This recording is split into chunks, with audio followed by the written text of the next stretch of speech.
and I know his come up. So what's his focus? This is my pleasure. You have presented success with Dan Heath. I'd like to present the 3-minute summary of another Dan, right? Dan Kane. So that you don't actually have to read the books, but if you held the book, you'd be able to give a one-liner or 3 points about each book. Okay. Great. The first book that most people are familiar with was A Whole New Mind, which is actually his middle book. A Whole New Mind says we've been left brain dominated. Our culture has been very good at figuring out how to do mass marketing, building as efficiently and as low cost as possible. Whereas we have this right mind, which right side of the brain values customization, something that's personal, things that don't translate well to the typical assembly line floor. He says that the company of the future responds to 3 basic forces, AAA. Automation, Asia, and abundance. The economy, if you have an idea that can be somehow manufactured in Asia, because that's where things are made, at lower cost, if you can get it made over there, if you can automate it in some way, or critically, if you can make the product appeal to an abundant lifestyle. And he gives an example. There's a fly swatter, could cost 50 cents, $1, $2. It's basically a wire with a little net at the end. It could be the same wire that is used to create hangers for a dry cleaner. Then he shows a $14 fly swatter, designed by an architect. I forget the name. It's Michael somebody or Peter somebody who does design for Target. And he's contrasting Kmart versus Target.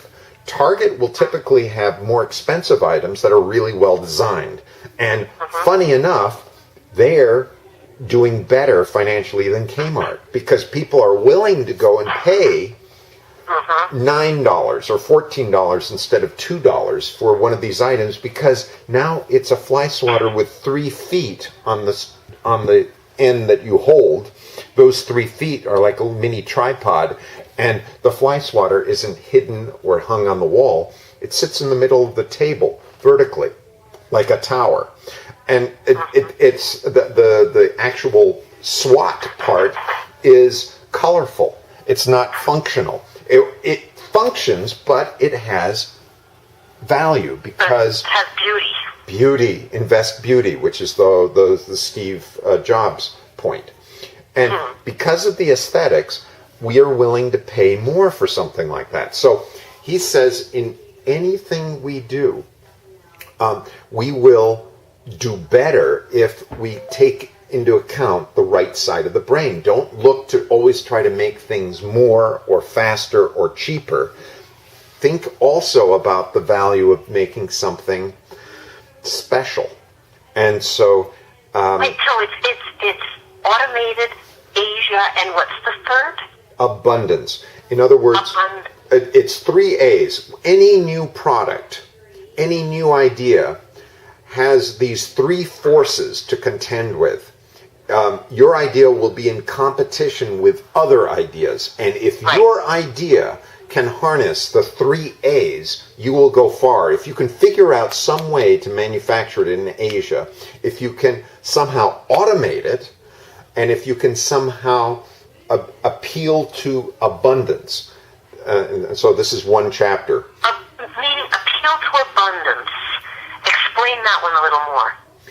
An abundant society will tend to have different products than a developing society. If you don't have a choice, you will... meaning so that there's like a lot of different kinds of cereals available? Bingo, exactly. So if you are trying to sell in an abundant society, you will do well if you remember 6 items, and that where remember that you're trying to sell in an abundant society. Therefore, appeal to right brain thinking. Don't go just on price. Go for value. And then he comes into his 6 points. One of them is design.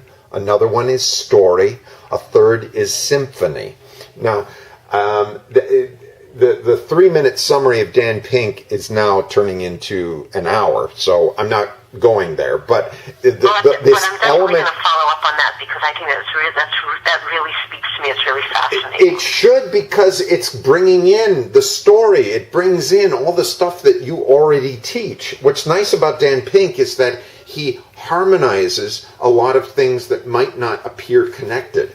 And he is an aggregator. That's the amazing thing. Okay, so now that you've figured out what your product is going to be, and you're investing all these wonderful forces of your company towards right brain thinking, how do you motivate people to create? And that's where his next book, Drive, comes up.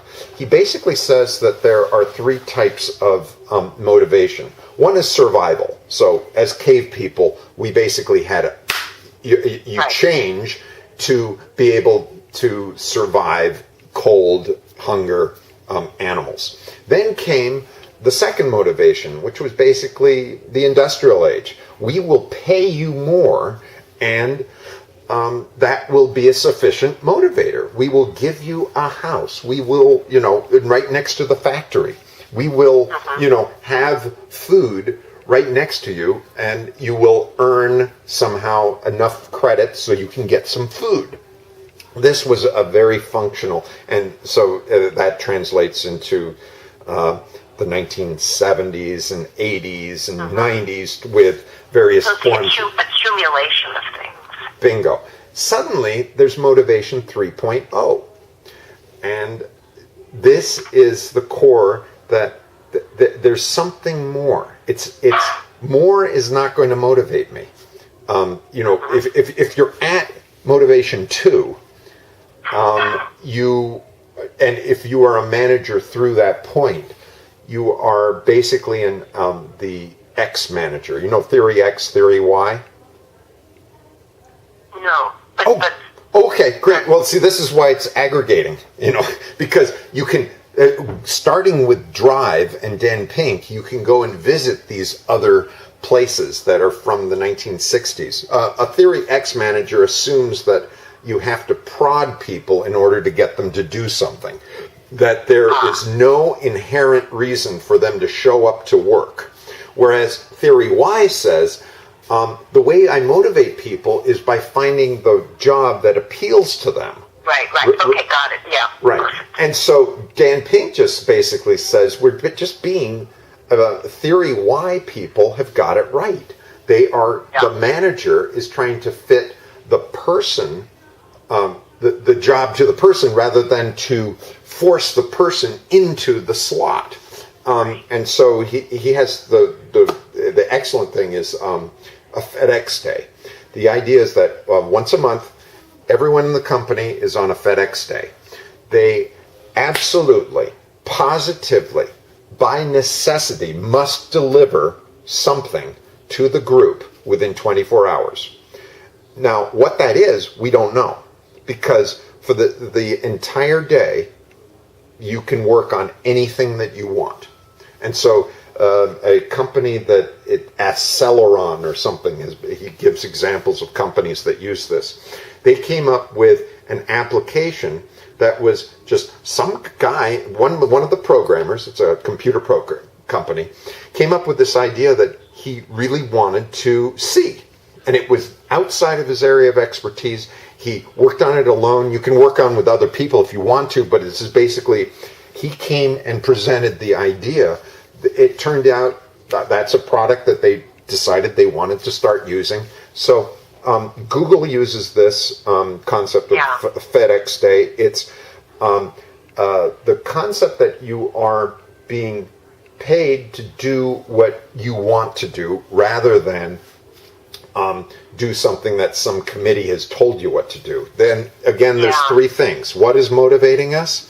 It is autonomy, the pursuit of mastery, and a sense of purpose.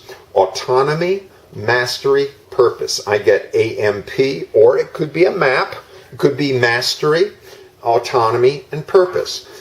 He went with this example. There's Encarta as the model for an encyclopedia. You pay Encyclopedia Britannica and lots of experts to edit a really wonderful tome, and then you charge $1,000 for it because it's so valuable. Or you get a bunch of people together who will not be paid, who will do this on their side as volunteers. Wikipedia. Oh my goodness! And which one is the successful model? Yeah.